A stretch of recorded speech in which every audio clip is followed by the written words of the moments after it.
Dans le cadre du projet Corribior, des corridors pour la biodiversité ordinaire, les opérateurs départementaux de l'arbre et de la haie champêtre d'Occitanie accompagnent des projets d'implantation d'arbres dans les parcelles agricoles. Ces parcelles arborées constituent des habitats favorables à la faune et à la flore locale et permettent leur déplacement. En agroforesterie, donc alignement d'arbres intraparcellaires sur une prairie, puisqu'elle a un élevage de chevaux. Donc c'est un projet qui se concrétise après un an de réflexion technique. Là on va planter aujourd'hui 433 arbres.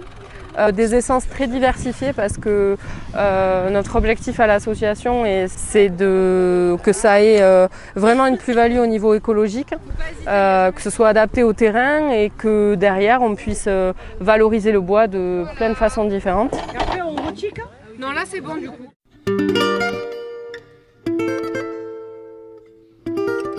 Déjà en mettant les arbres, j'espère que je vais limiter un petit peu les intempéries, l'impact des intempéries sur la prairie. Il y a toujours trop d'eau, là on a vu aujourd'hui il y a de l'eau qui ruisselle de partout. Donc j'espère que le système racinaire des arbres va tamponner un petit peu au niveau de cet excès d'eau pendant les périodes vraiment pluvieuses et va éviter aussi le ravinement et l'érosion. J'espère que l'été, le système des arbres va permettre aussi de créer un microclimat pour que la prairie sèche moins. Du coup, les chevaux auront le choix d'aller se mettre à l'ombre sous les arbres isolés ou dans le bois. Ils choisiront l'endroit le plus favorable suivant les courants d'air, suivant la météo.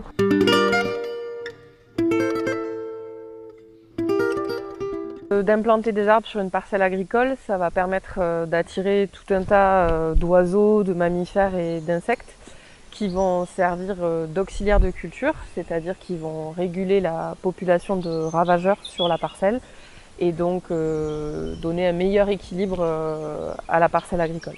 Grâce donc à tous ces dispositifs mis en place, on s'aperçoit quand même que pour la petite faune de plaine, quelle qu'elle soit, ce qu'on a besoin, c'est vraiment d'une diversité de milieux. La monoculture ou un paysage uniforme n'est pas favorable. On a besoin d'une diversité d'habitats. Ces diversités d'habitats passent par des cultures différentes. Et entre ces cultures différentes, si on a en plus des bordures en herbe, si on a en plus des bordures avec des haies, si on a de l'agroforesterie dans certaines parcelles, là on a tout le bonus, le paquet tip top pour qu'on ait le paysage parfait pour la petite faune de plaine.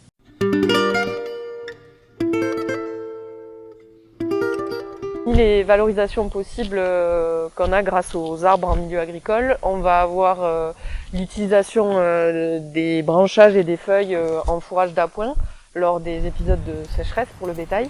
Donc on peut citer par exemple le frêne commun, l'érable champêtre ou encore le mûrier blanc. Un arbre, il a toujours une valeur, que ce soit un arbre de chauffage, mais aussi du bois d'œuvre, parce que essentiellement c'est des essences de bois d'œuvre.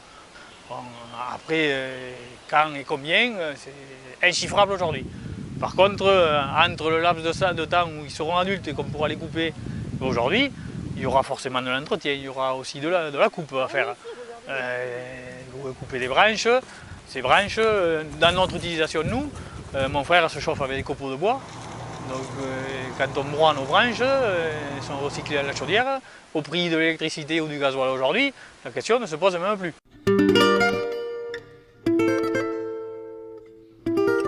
En soi, l'agroforesterie elle va s'adapter à tous les systèmes agricoles, que ce soit de l'élevage, des grandes cultures, etc. Par contre, elle va demander en amont une réflexion approfondie de la part du porteur du projet. Et c'est dans un second temps que le technicien pourra vraiment accompagner le porteur de projet et lui donner des conseils un peu plus poussés. Bon, donc avec la pratique depuis 2-3 ans, on a vu que tant que les arbres sont petits, c'est pas un problème. Moi de mon côté, je ne me fais pas un gros souci vis-à-vis du travail, notamment du passage des tracteurs avec des cabines. Partout où on a mis les haies, on n'a pas laissé une cabine par terre, quoi.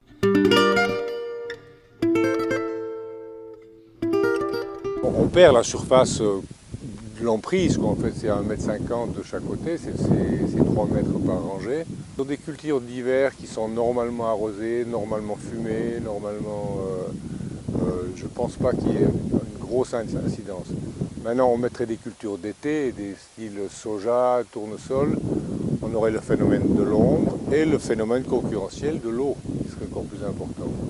Donc sur ce genre de culture, il vaut mieux partir sur des cultures d'hiver assez courtes. De nouveau, orge, pois, ce genre de choses. J'ai pas une grosse crainte au niveau des rendements.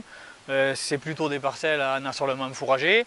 La luzerne, elle va toujours arriver à aller chercher l'eau en profondeur, c'est pas l'arbre qui va l'étouffer. Les prairies de graminées, elles pompent en surface quand l'arbre va chercher dessous. La prairie réagit au printemps et en période sèche, déjà elle ne pousse plus. Donc pour moi, je ne crois pas qu'il y ait une grosse crainte à avoir au niveau des rendements.